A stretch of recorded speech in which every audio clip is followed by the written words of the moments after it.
Hello everyone. ఈరోజు మనం రాయన్ movie గురించి మాట్లాడుకుందాం. రీసెంట్గా ఇది అమెజాన్ ప్రైమ్లో స్ట్రీమింగ్ అవుతుంది.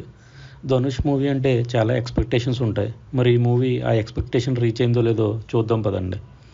రాయన్ మూవీ స్టోరీ రాసింది, డైరెక్ట్ చేసింది ధనుషే. ఇంకా మ్యూజిక్ వచ్చేసరికి ఏఆర్ రెహమాన్. ఇంకా స్టోరీలోకి వెళ్తే ధనుష్ చిన్నప్పుడు ఇద్దరు తమ్ముళ్ళు ఉంటారు. ఒక పల్లెటూరులో వీళ్ళు జీవిస్తారు వాళ్ళ అమ్మ నాన్నతో. తర్వాత ఒక చెల్లెలు పుడుతుంది ధనుష్కి. ఒకరోజు ఊరు వెళ్ళి వస్తామని చెప్పి వెళ్ళిన తల్లిదండ్రులు ఎంతకీ రారు. 2 డేస్ తర్వాత ధనుష్ ఊళ్ళో ఉన్న పూజారికి ఈ విషయం చెప్పడానికి వెళ్ళి ఆయన తన చెల్లెల్ని వేరే వాళ్ళకి అమ్మకం పెట్టాడని తెలిసి పూజారిని చంపి ఇద్దరు తమ్ముళ్ళు చెల్లెలతో వేరే ఊరు వెళ్ళిపోతాడు. కొత్త ఊర్లో పనులు అవి చేసుకుంటూ సెటిల్ అవుతారు. ధనుష్ ఫాస్ట్ ఫుడ్ సెంటర్ నడుపుతాడు. మిగతా కుటుంబాన్ని పోషిస్తాడు. ఒక తమ్ముడు కాలేజ్ చదువుతాడు. ఇంకొకడు బేవర్స్లో తిరుగుతాడు. ఆ బేవర్స్ గడు సందీప్ కిషన్. ఎస్జే సూర్య మెయిన్ విలన్.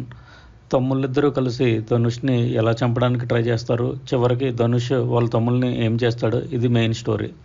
అయితే మూవీ నాకైతే అంతగా నచ్చలేదు. ధనుష్ డైరెక్షన్ పిక్చర్ రొటీన్గా ఉంటుంది. ఆయన యాక్షన్ కూడా ఒకేలా ఉంటుంది. మూవీ అంతా ఏదో సీరియస్ లుక్తో చేస్తాడు. SJ Surya acting obviously as a villain చాలా బాగా చేశాడు. ఏఆర్ రెహమాన్ మళ్ళీ డిసప్పాయింట్ చేశాడు. ఓవరాల్గా మూవీ అయితే బాగాలేదు. రొటీన్ పాత చింతకాయ పచ్చడి స్టోరీని తమ్ముల్ని పెట్టి ఏదో కొత్తగా తీద్దామని ట్రై చేశాడు. వర్కౌట్ కాలేదు. మొత్తానికి ఇది నా అభిప్రాయం. మీ ఒపీనియన్ని కామెంట్ సెక్షన్లో తెలియజేయండి. Thanks for watching. మరిన్ని ఇంట్రెస్టింగ్ వీడియోస్తో మళ్ళీ కలుసుకుందాం. Bye for now.